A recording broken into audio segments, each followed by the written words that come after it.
네, 국제사회는 러시아의 우크라이나 영토 합병 선언을 강력히 규탄했지만 유엔 안보리의 규탄 결의안은 러시아의 거부권에 막혀서 무산됐습니다.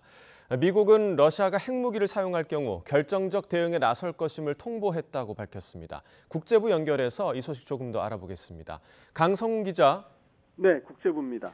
네, 서방 국가들은 러시아의 우크라이나 영토 합병 선언 인정하지 않겠다 이런 입장이죠. 그렇습니다. 먼저 미국 입장을 보면요. 미국은 러시아 당국자와 의회 인사들 그리고 단체들에 대한 대규모 제재를 단행했습니다. 조 바이든 미국 대통령은 러시아의 이런 사기 조치는 합법성이 결여됐다면서 푸틴 대통령에게 책임을 묻겠다 이렇게 말했습니다.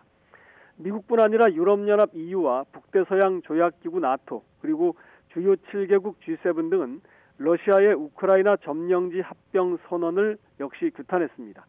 또 우크라이나에 대한 지원 방침을 거듭 확인했습니다. 유럽연합 27개 회원국 정상들로 구성된 EU 이사회는 공동 성명을 내고 도네츠크와 루안스크 등 우크라이나 4개 지역에 대한 러시아의 불법 합병을 단호히 거부하며 절대로 인정하지 않을 것이라고 밝혔습니다. 나토의 옌스 스톨텐베르그 사무총장도 러시아의 영토 병합을 인정하지 않을 것이며 우크라이나는 빼앗긴 땅을 되찾을 권리가 있다고 강조했습니다.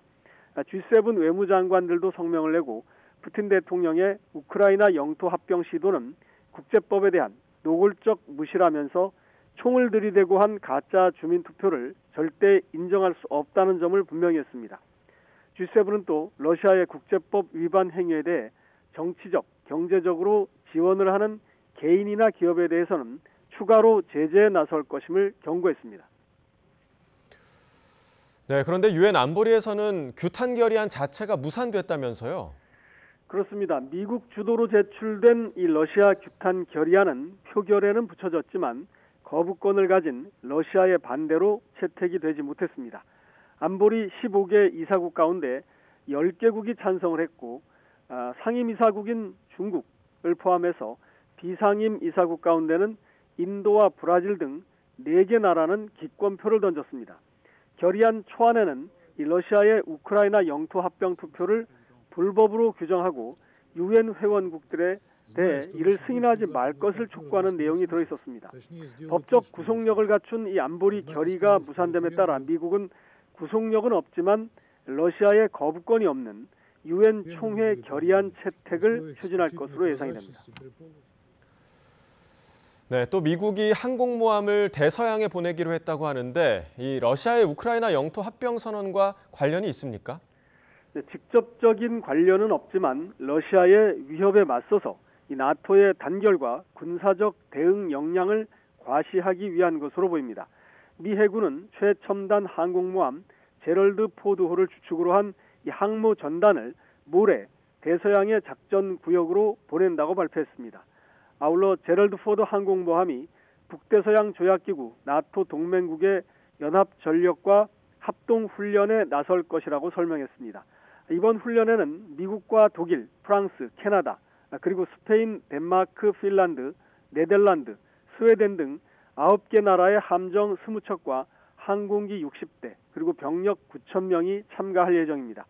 미 해군은 방공, 그리고 대잠수함 작전 등을 중심으로 진행되는 이번 훈련이 대서양의 집단 안보 강화와 동맹국 간 상호 운영성에 초점을 맞추고 있다고 설명했습니다.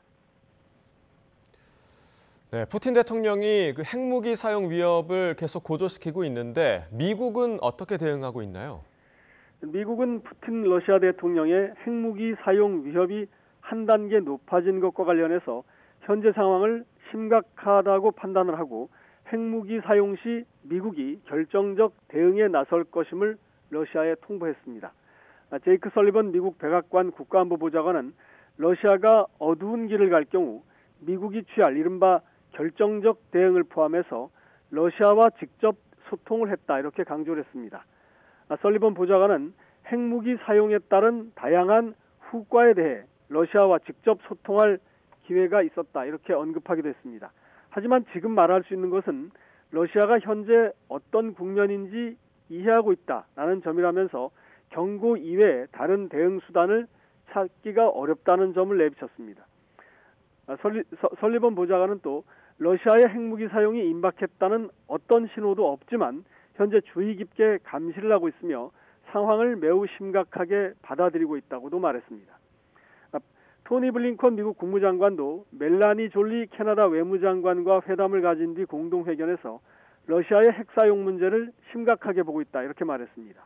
블링컨 장관은 또 러시아의 핵 사용 관련 행동이 관찰되지는 않았지만 미국은 핵을 포함해 모든 가능한 시나리오에 대한 계획을 가지고 있다고 밝혔습니다. 지금까지 국제부에서 전해드렸습니다.